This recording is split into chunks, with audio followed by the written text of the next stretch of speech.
welcome back to my channel. This is the Frugal Cottage, where we talk all things money to help you on your financial journey.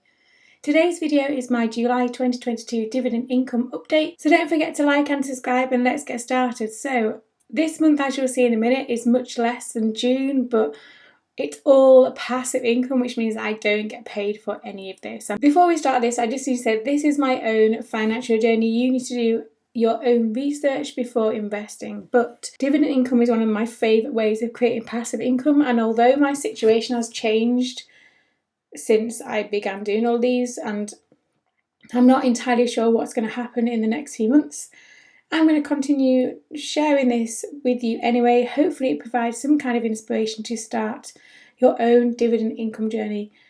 And yeah, let's look at July. So July only has two companies, and they are both companies that paid out in July. So, you know, it is a smaller amount. I am going to have months where it's less than others. That's just the nature of dividend investing, I suppose. But the first one that paid out in July was GlaxoSmithKline. So recently they kind of sold off a part of their holding. GlaxoSmithKline is a big pharmaceutical company, and their dividend has actually been decreased slightly. I haven't purchased any more in this holding for quite a long time now, and I just kind of keep an eye on it. The good thing about this is it's quarterly, so I get payments 4 times a year, but the price of the shares themselves is bigger than others, and obviously now they've decreased their dividend yield. It's not quite so good kind of every quarter, but anyway. So they paid out £43.40, and of course, like, obviously that's a good amount. My first month of dividend income way back in 2016 was £11. So just to get a £43 from one company, you can see the growth there. However, if I'm going to average £1,000 a month, it needs to be bigger than that, doesn't it? But that's the first one. And the second one that paid out, and again, another thing that I've had in such a long time in my portfolio, is Pets at Home. Pets at Home are a pet company, obviously. They kind of have shops that sell everything you would ever need for a pet. I've had it in my portfolio for quite a long time. The dividends aren't that much. I don't have that many, to be fair, and the dividends aren't that much, but the holding itself, the value of that has gone up as well. So over time, it's been quite a good investment for me. And they paid out £22.50, and that is the total of the dividends for this, well, for July. So again, it would be quite good to have more, because obviously the more companies you have paying out, the bigger this number is going to be.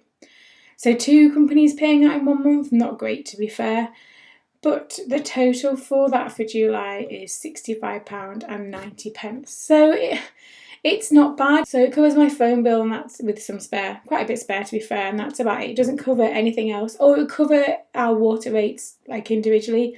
So I like to look at what kind of bills my dividend income would cover, because that's the overall aim in the end. £65.90 isn't the worst month of the year so far, but it's not great, is it? So the next thing I'm going to show you is a little graph that shows the kind of visual representation of my dividend income so far.